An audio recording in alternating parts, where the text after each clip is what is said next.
Today we're going to go over the Haggadah from the beginning, probably not to the end. Okay, so first the ritual of Pesach starts with lighting the candles. We say Baruch Atah Hashem Asher Kideshanu V'Tzivanu L'Adlik Ner Shel Yom Tov. Originally, in the Talmud, the candles for Yom Tov are not mentioned. They used to light candles for Shabbat. The minhag of lighting candles for Yom Tov came later, probably because the original reason for establishing the minhag of lighting candles for Shabbat was that you have light in the house, and if you didn't light it before Shabbat, there was no way to create after Shabbat. But Yom Tov, as long as there's someone in the neighborhood with an existing fire, you could go and light a candle from it and bring it to the house. So it wasn't as crucial if you forgot to do it before Shabbat. Okay, so when you set the table, as we mentioned, the earliest time that you could start the Haggadah is about an hour before nightfall. So you could get to the matzah to finish the Haggadah and do the first sandwich, eat matzah and then korech and all that at around nightfall, which is about 35 minutes after sunset. On the Seder plate, there are many different diagrams of what you have to put, what you don't put on the Seder plate. The essential elements on the Seder plate are Pesach, Matzah, Maror. The shank bone or a chicken leg or roast that people put as a symbol for the Korban Pesach, for the Paschal lamb, matzah and bitter herbs. That's what you have to have. All the rest is addition. Hazeret, haroset, salt water, lemon water. All these things are not part of the ka'ara. Beitzah, yes. In the ka'ara, you have to have those three elements, and it's easier when you have limited space. You could do that. The diagrams that we have in most of the Haggadot are influenced by the Kabbalah, especially in the Sephardic Haggadot. They are influenced by the Ari, by the Kabbalah. The first thing that we do Kiddush, Kadesh, Uhatz. When you do Uhatz, Netilat Yadayim, you wash your hands without bracha, but if you did bracha, nothing happened. It's okay. No need to do to confess for that and do vidui. It's okay. No harm done. Celery, karpas. You dip the karpas. You dip it in either vinegar, salt water, or a mixture of lemon juice, orange juice, and you say the bracha borei pri adama. You could eat as much as you want, and then you can eat also other things. Everybody shares. You don't need to say bracha hona, even though some people have the minhag, but you don't have to say borei nefashot afterwards. Following that, some people have the minhag of eating the egg, not now actually, after helach ma'anya. So after eating the celery, we do yahatz. You take the middle matzah and you cut it in half. In the Haggadot, it's mentioned to do it as a vav and a yud, or a dalet and a yud. And it's very difficult to do with the matzot of today, but if you have soft matzah, you could do that. This one, the middle matzah is saved for the afikoman, and the other part is put between the two full matzah, and over that we recite the Haggadah. Now you refill the cup. As we mentioned yesterday, both the cup of the Kiddush and the second cup, you could just refill. You don't have to pour the leftovers and wash again, just refill. And also, everyone around the table can rely on the blessing and the drinking of the host. The one who does the Seder is the only one who is obligated to drink, and that's also only if they can. If no one there is able to drink for whatever reason, then they don't drink wine. Then we recite Helach Ma'anya. Helach Ma'anya or Halach Ma'anya is an invitation to people to come and join the Seder. Literally, it says, this is the bread of poverty or the bread of testimony. Meaning, with the bread, only also mean to testify. So we say that we testify with that bread that there's a covenant between us and God. That is the memory of what we went through. We say this is the bread that our forefathers ate in Egypt. I explained on Shabbat that it seems that in Egypt the hametz was associated with the pagan priests of Egypt, and the matzah was the bread that the people ate on a regular basis. So for Pesach, the Torah tells us, eat this matzah, dissociate yourself from the paganism of Mitzrayim. We say, all who is hungry, let him come and join. Today, we don't really open the doors. I mean, it depends on where you live.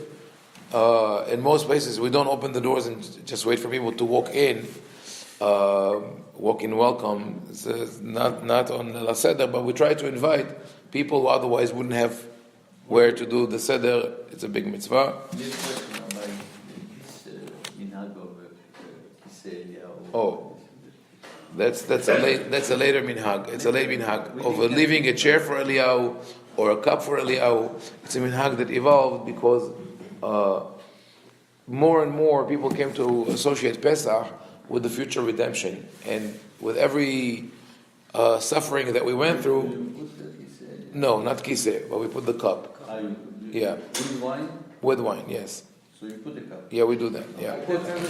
Yeah. Oh, we put every Shabbat. Okay. So a lady was invited for the Seder, and they accepted her. That's for Eliyahu. So later on, he didn't show up. Eliyahu says, it's not nice, he didn't come. Yeah. So yeah, right. And that's the truth is, that's how many people feel about Eliyahu, right? What it's about time that you come with the Mashiach. That's exactly the point. No, people don't drink it, but I know a lot of parents who wake up in the middle of the night and drink it so the kids will think Eliyahu Navi showed that at night. Okay, then we say Manishtana. There are 4 questions written in the Haggadah that originally were 3, and they corresponded to the 3 main elements of the Pesach. Pesach, Matzah, Maror. So there were 3 questions. One about the Pesach, and the question was, שבכל הלילות אנו אוכלים צלי, שלוק ומבושל, הלילה הזה כולו צלי. Because on that every other night, no, we don't say it anymore. When they used to have the korban, when they used to have the sacrifice and roast it, they would say every other night we cook the meat, we either roast it, cook it, broil it, but tonight we only eat roast. That was the first question. It corresponded to Pesach. Second one was about matzah, hametz or matzah, and tonight only matzah. And the third one corresponded to maror. Every night we eat any vegetables we want. Tonight maror. After the destruction of the temple, and when they didn't eat roast anymore, so they took out the question about tzali because it didn't apply. People didn't eat tzali.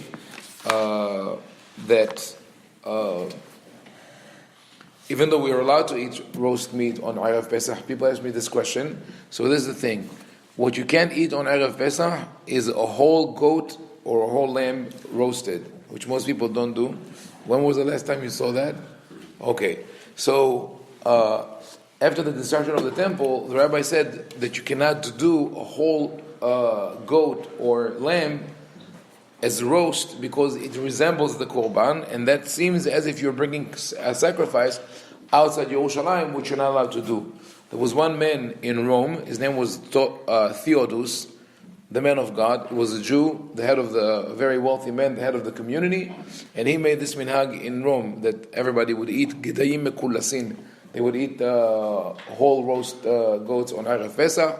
Rabban Gamliel sent him a letter. He said, I only let you get away with it because you're an important person, because you're Theodos. Otherwise, I would put you in excommunication.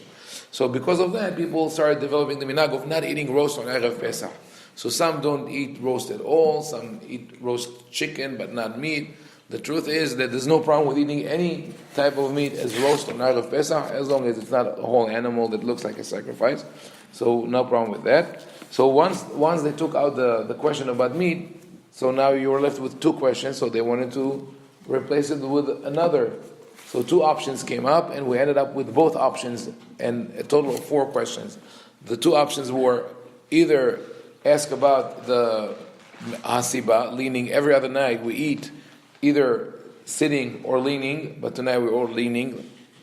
And the other one was about dipping. Every other night we dip once, and tonight we dip twice. That was the original question. Every other night we dip once, tonight we dip twice. Why did they say that? Because those were table manners. At the time, you start the meal with appetizers, so you dip once every other night. But when the question was discussed again by the Talmud in Bavel 200-300 years later, the rabbi said, what do you mean every other night we dip once? We don't, because they already had different table manners. So they changed it to what we read today, every other night we don't dip even once. But today it has changed. So technically, even though the kids like to see Manishtana, if you want on your table to ask other questions and say Manishtana, why is that night different? For example, you could say, why? I think that's a good question. Why is it that every other night it's only us, like the immediate family, and now we have so many people? Why everybody shows up? Why is it important? Why every other night we dip in hummus and mayo and whatever? Tonight we dip in. So you could spice it up or change it. The idea of the Seder, one of the main ideas of the Seder is, even though it's called Seder organized, is to do things differently. And when you do things differently, you remember, right? You stimulate your memory, and at every age, it's the best way to exercise your brain, to do things differently. Drive to work on a different route. Move your wastebasket from one side to another. Do things with your other hand. Those are the good things. So this Hachamim built it into the Haggadah. Do things differently. That's the best engine of education. Okay. So we read the question. Then you put before you say Manishtana, it says to remove the main plate. That is now it's ceremonial. Lift it, put it back. That's where people do Bivihilu Yatzanu Mitzrayim, which means we left Mitzrayim with in a rush Bivihilu, in fast, and in some traditions, the Moroccan tradition is to pass the plate above the heads of all that are sitting there. Be careful not to drop anything on anyone. But the whole idea is to really prompt people to ask questions. So if it becomes just like a ritual, okay, take it out, let's say it, and put it back, it's not good enough. So we have to find a way that to really startle the kids. It's difficult because, unfortunately, the teachers like the Seder so much, so they drill them in school. They do it 1, 2, 3 times before Pesach. By the time they come to Pesach, it's not interesting anymore. So you have to find a way. So maybe one option is to say, okay, we're done. You know what? We're not going to do it. Let's take the table and take it out. Whatever you do is good. This is where some people have the custom to eat the egg and say Zecher lekorban hagiga. This is in memory, reminiscent of the additional korban that was brought on Pesach that we don't have today. So you eat the egg, and we don't have to say Borei Nefashot. You say She'akol for it because it's not covered with the kiddush, and you eat the egg. Some people wait with the egg until the end of the Haggadah, and once you eat the egg, you could eat some fresh vegetables or something like. You could give the kids something light to eat, so they're not hungry till the Haggadah. And definitely, you could drink anything you want: water, seltzer, light drinks, not to be thirsty. And then we're inside the Haggadah. Go briefly through the main elements. That's the statement that says that. Why are we saying the Haggadah? We were enslaved in Egypt. If God would not have brought us out, we would still be enslaved in Egypt. Here it's important to tell people, especially the children, that what we mean by when we say we would still be a slave in Egypt, there are no slaves in Egypt today. When if you travel to Mitzrayim, to Egypt, you wouldn't see people toiling in building the pyramids, right? So what do we mean by saying we would be still slaves? We mean that we wouldn't exist, because we would assimilate into the Egyptian culture. Whatever happened to the Egyptians would happen to us. You would go there. You wouldn't be able to tell who is a Jew, who is not a Jew. So our identity as a nation depends on the Exodus, and that's why we're mitzvah alenu lesaper b'yetziat Mitzrayim. We must tell the story of the Exodus. V'chol hamarbe lesaper b'yetziat Mitzrayim harei zeh meshubach. The more, the better. Now, that's why some people have the custom of saying long speeches on the table, and explanations and commentaries and all that. It's very nice, but you have to be careful not to do what is called in Arabic tkala upsala. Don't be like too heavy. It becomes tasteless. Becomes you lose the meaning. People get bored. They can't listen anymore, or it's obscure commentaries on this letter, on that letter. You want to focus, say something that makes it really interesting, like I mentioned yesterday.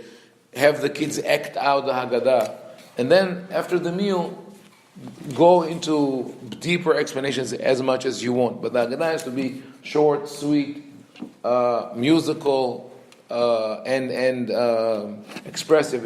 Where you present what you're doing. Then we read the famous story about Ma'aseh Rabbi Eliezer, the 5 sages were sitting in Bnei Brak. We're talking about Yetziat Mitzrayim the whole night, and the Talmidim come and say, "Yeah, it's about time to say Kriyat Shema." And at that context, Rabbi Elazar says, I'm almost 70 years old, and I never heard people speaking about the Exodus at night. 17. Right. It says, some say it was 18. It became, right. And it's strange that he says, I never heard people talking about the Exodus at night, because everybody had to do Seder or Pesach and say the Hallel, which mentions Yetziat Mitzrayim. So there's one very interesting interpretation of the whole story, that those rabbis were the underground who were trying to bring down the Roman Empire. They were planning a war against the Romans.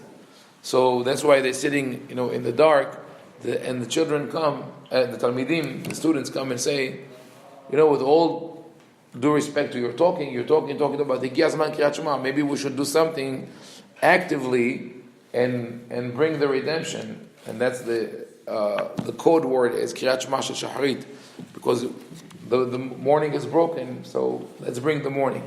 Rabbi Elazar comments, he says that there was this dispute about the Exodus, which again, it's a symbol of redemption.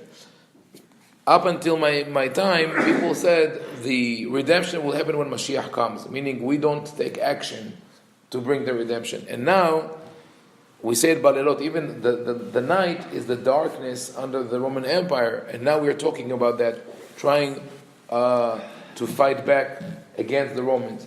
Now, fast forward 2,000 years, and the parallel is the independence of Israel. And the Baruch Hashem, it's interesting, Shiv'im Shana, this year we're going to do Yom HaAtzmaut, Shiv'im Shana, 70 years of Israel. The same debate existed then. People said, don't fight for Israel's independence. God will bring the Mashiach. God will do it for us. And we say, no, we have to do it because we have to take the initiative. We learn from the Exodus that we have to be free, and that's what we do. Okay, after that, we mentioned the four children. The idea with the 4 children is that we have to understand each and every one in his own way and find a way to correspond and to have a dialogue with them. I briefly said that I think that the most problematic of the 4 children is the one who doesn't ask questions. And it says, At petahlo, you have to open the door for them. Because if you don't ask questions, it means that nothing bothers you.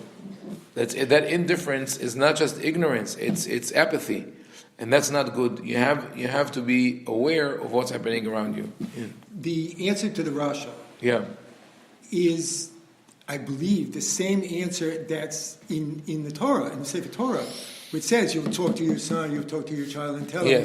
It's the same thing. So how come Rasha is such a bad guy? Nothing would have happened, you wouldn't have made it, but yet it's the same answer. Right. So the whole story of the 4 children is a mashup that the rabbis made. They took one answer, they took one question from the Torah and put it with another answer. So they definitely not interpreting what the Torah says, but they're responding to what was happening in their time. And right. So when you say Rasha, they mean an opponent, someone who opposes their method. And he says, Maha avodah zot lachem. He says, this is really a perspective. He says, what you're doing is avodah, it's hard work, you're toiling. And they said, no, it's not avodah. We are now, this kind of effort that we're doing was the reason for the redemption, for the exodus from Mitzrayim. Meaning that if you sit back and do nothing, eventually you're going to be lost to the nation or assimilate, and you have to be involved in something like that. But someone said, in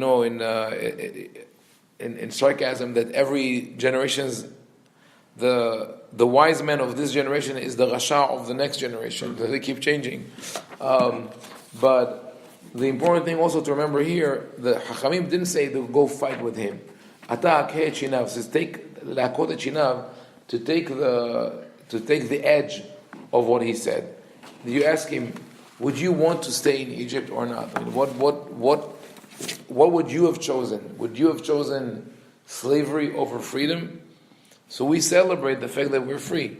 So we say, Ilu hayasham lo nigal. If with your approach of ma avda zot lachem, of you don't need to serve, you don't need to do the Pesach ritual. Those who didn't do the Pesach ritual in Egypt stayed in Egypt and disappeared. So the idea is not to fight back against that person, but rather try to bring him to understand the narrative from our point of view. And that's important, not to go with fire and brimstone. And then we say, you could say when the matzah, you say the story, when the matzah and maror in front of you, they should have said Pesach matzah maror, but at that point it's already after the destruction, there's no Pesach, there's no Korban. And they insisted on